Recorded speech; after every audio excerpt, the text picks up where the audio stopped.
ragazzi, benvenuti al mio canale.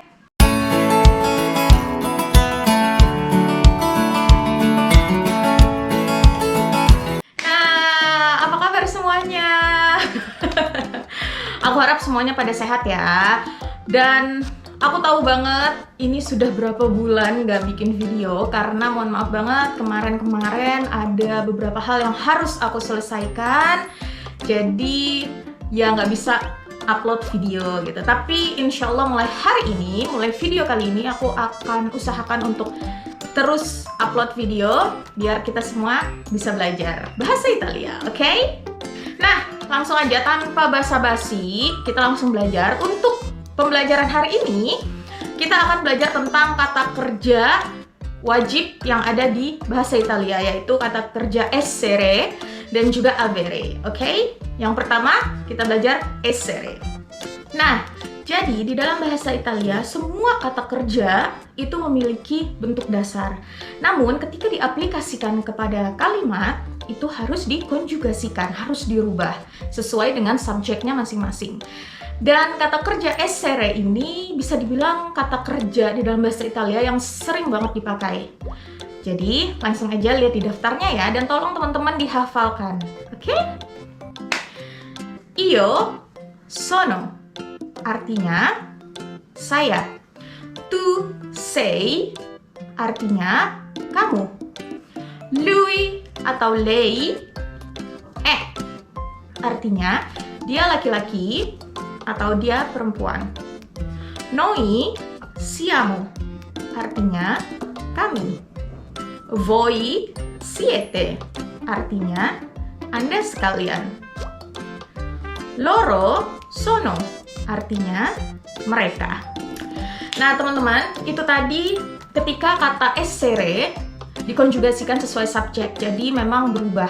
Dan di sini tolong teman-teman dihafalkan. Nah, di sini tolong diperhatikan ada dua hal, yaitu yang pertama, kata lei, L-E-I, itu mempunyai dua arti. Jadi kalau lei yang biasa atau huruf L-nya itu huruf kecil, itu diartikan sebagai dia perempuan. Tapi ketika di dalam kalimat itu ada lei, L-E-I, tapi huruf L-nya huruf kapital, itu bisa diartikan sebagai Anda. Jadi bentuk sopan, misalnya berbicara kepada guru, berbicara kepada orang yang lebih tua gitu, rekan bisnis dan lain sebagainya, itu disebutnya pakai lei. Jadi itu bisa dibilang apa ya, kayak Anda gitu loh, jadi sopan. Terus yang harus diperhatikan juga di dalam bahasa Italia ketika berbicara atau pokoknya ketika ya lagi ngobrol dan lain sebagainya, itu orang pertama itu nggak disebut. Jadi misalnya kayak io sono, nggak disebut. Jadi sono aja langsung, kecuali orang ketiga tunggal. Jadi misalnya saya adalah siswa. Nah, itu kan harusnya nih ya, io sono studente. Enggak, tapi io-nya nggak usah dipakai. Jadi langsung sono studente. Atau kamu adalah siswa, mahasiswa, kayak gitu. Itu nggak usah, tu-nya nggak usah dipakai. Jadi langsung yang bentuk konjugasinya, sei. Jadi sei studente gitu. Dan berlaku semua kecuali kayak misalnya orang ketiga tunggal, karena kan kita nyebutnya dia gitu ya. Kadang juga kita nyebutnya namanya kayak gitu, itu baru bisa diucapkan. Oke? Nah, di sini teman-teman bisa lihat contoh kalimat dari penggunaan kata kerja essere. Oke, jadi semua dirubah, disesuaikan, dikonjugasikan sesuai dengan subjeknya. Oke?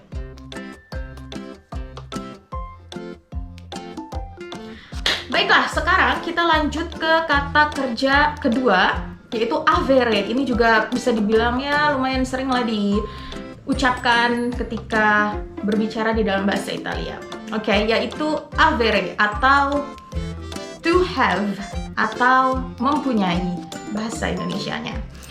Oh iya, tadi essere itu artinya to be kalau di dalam bahasa Inggris, atau adalah di dalam bahasa Indonesia. Oke? Nah, sekarang avere sama kayak tadi, jadi ada subjeknya itu ya, saya, kamu, dia, mereka, kita gitu lah, dan lain sebagainya itu sama. Cuma bedanya ya di konjugasinya. Teman-teman bisa lihat daftar ini. Jadi io itu o.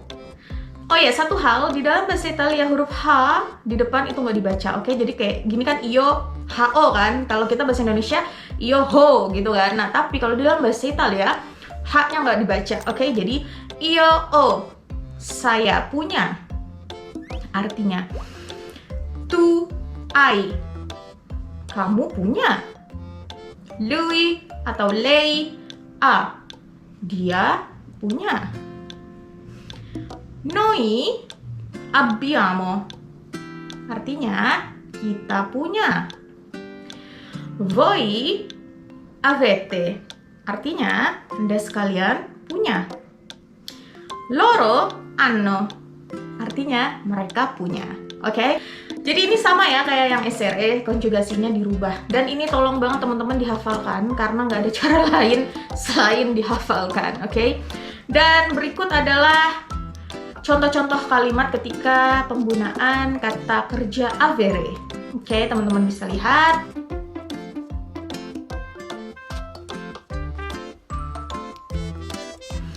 Nah, jadi gimana teman-teman?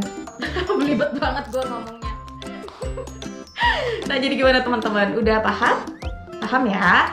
Jadi memang satu-satunya cara ketika mempelajari essere dan avere itu dikonjugasikannya itu adalah dihafalkan, oke?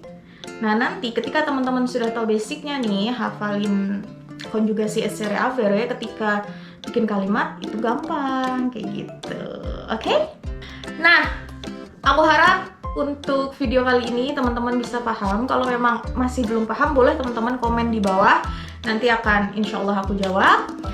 Dan jangan lupa di like, juga di share ke teman-teman yang lain. Siapa tahu teman-teman punya teman-teman yang juga pengen belajar bahasa Italia. Jadi kan bisa paham bersama, ya nggak sih? Oke, jangan lupa di subscribe juga. Allora, ci vediamo al prossimo video. Ciao ragazzi!